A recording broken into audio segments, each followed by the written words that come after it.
Hello, my name is Jake.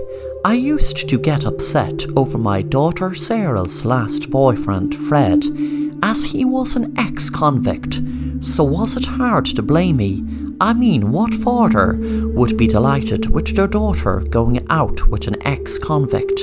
He was in for drug dealing, and the thing is, she has moved on, but to be honest, her new boyfriend is worse. The first day I met him, me and my daughter and wife and her new boyfriend Tom were having a meal.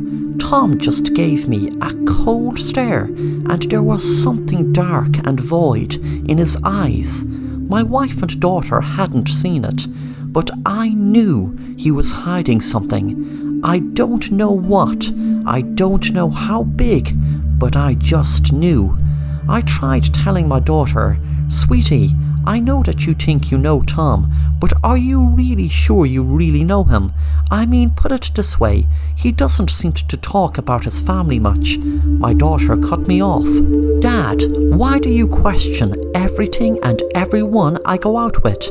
Tom is a very caring guy, and he has been there for me the last few months, and especially since Fred has become a crazed stalker who just won't get it into his head that I am over him and don't want anything to do with him. Tom has told him to back off, and to be honest, I don't think he would have, only for Tom frightening him or whatever he did to get him to back off.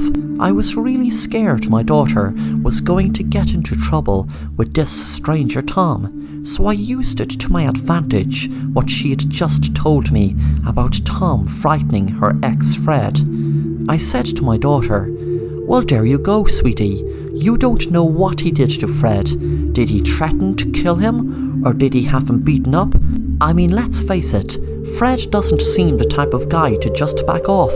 You were months trying to get him to stop stalking you."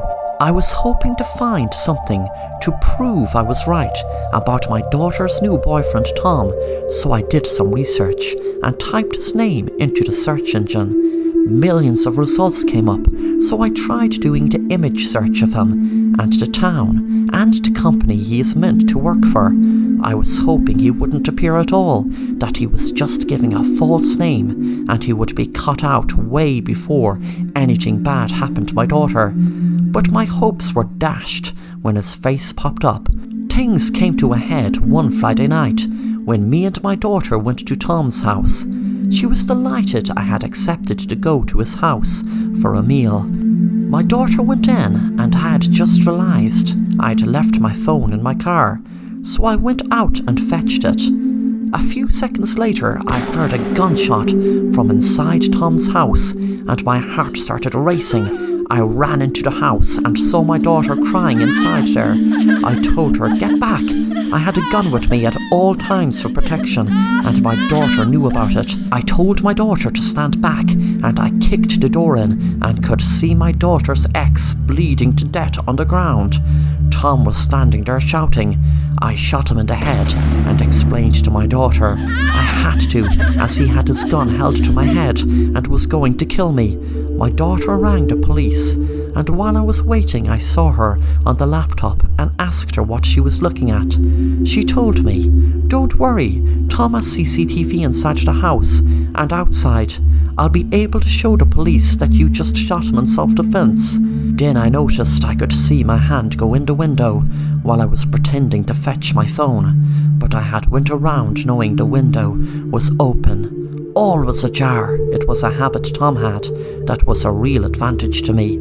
I was seen holding the gun in the window to the back of him and shooting Fred. My daughter knew now that it was me who shot Fred, and I had planned to burst the door open, pretending to have had to kill Tom before he had killed me. My plan was ruined now. That's why I knew what I had to do before the police came.